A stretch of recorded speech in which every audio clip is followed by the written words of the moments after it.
না, আমার কাছে আজকে পুলিশ ডিপার্টমেন্ট থেকে যে কাগজটা দিয়েছে তাতে আমি 164-এর যে ভাষাটা দেখেছি, 164 স্টেটমেন্টের, তাতে করে মূল আসামি তার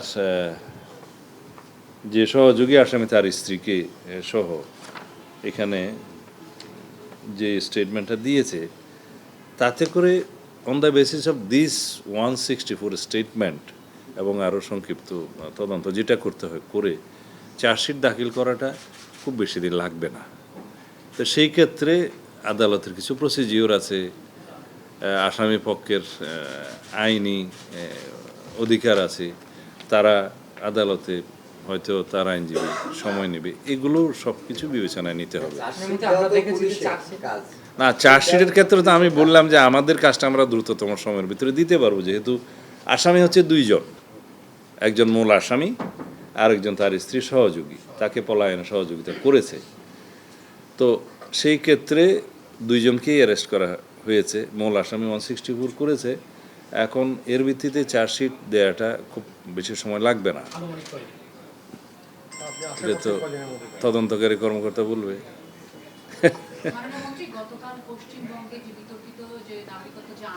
আমরা এখন মধ্যযুগে নাই, আমরা আধুনিক যুগে।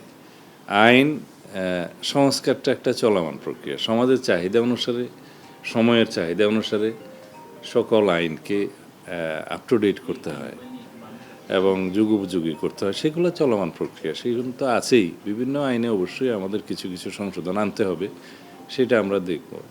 আবার কিছু কিছু ক্ষেত্রে এটাও চিন্তা করতে হয় যে খুব সংক্ষিপ্ত বিচারের মাধ্যমে আবার অবিচার করা হচ্ছে কিনা, বা এমন কিছু হয় যে আমরা খুব কঠোরতম আইন প্রণয়ন করলাম, প্রয়োগের ক্ষেত্রে সেটা আবার মিসইউজ হচ্ছে কিনা, অপব্যবহার হচ্ছে কিনা, এগুলো সবগুলো লক্ষ্য রাখতে হয়। এখন কোনো ঘটনা ঘটলো, সেজন্য একটা চটজলদি করে আইন প্রণয়ন করে ফেলা এবং কোনো আদালত সৃষ্টি করে ফেলা, এগুলো ইমোশনালি করা যায় না, এটা বৃহত্তর ক্যানভাসে দেখতে হয়। যেমন মাগুরাতে না কোথায় একটা ঘটনা সংঘটিত হয়েছিল বিগত ইন্টারিম গভর্নমেন্টের সময়, এটা নিয়ে তোলপাড় হলো এবং এখানে বোধহয় কিছু আইনি সংশোধন নিয়ে এসে সংক্ষিপ্ত সময়ের ভিতরে বিচার কার্য সম্পন্ন হয়েছে। এটা সময়ের দাবি ছিল, কিন্তু সেটার দীর্ঘমেয়াদে কি হবে না হবে সেই আইনগুলো চিন্তা করতে হয়। শিশু ধর্ষণের ক্ষেত্রে আদালত প্রতিষ্ঠা করা হলো, একটা ট্রাইব্যুনালের করা হলো, দেখা গেলো সেই একই এখতিয়ার নারী ও শিশু আদালতে দেওয়ার মতো বিধান করা যায়, আদালতের সংখ্যা বৃদ্ধি না করেও। কারণ এখানে রেভিনিউ এক্সপেন্ডিচারের বিষয় আছে, আদালত সেট আপের করার বিষয় আছে, জনবলের বিষয় আছে। তখন দেখা যাবে যে 64 ডিস্ট্রিক্টে আদালত আমরা করলাম, ট্রাইব্যুনাল করলাম, দেখা যাবে মামলার সংখ্যা কোথাও 2টা, কোথাও 10টা, কোথাও নাই।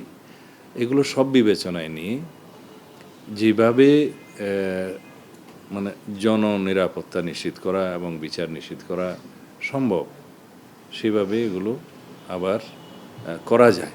কিন্তু ওই সাময়িক সময়ের জন্য জনগণের যে ক্ষোভ, সেটাকে মেটানোর জন্য যদি আমরা সব বিষয়ে দ্রুততম আইন প্রণয়ন করি বা আদালত সৃষ্টি করি, সেই বিষয়টা আমার মনে হয় সকল ক্ষেত্রে সঠিক নয়।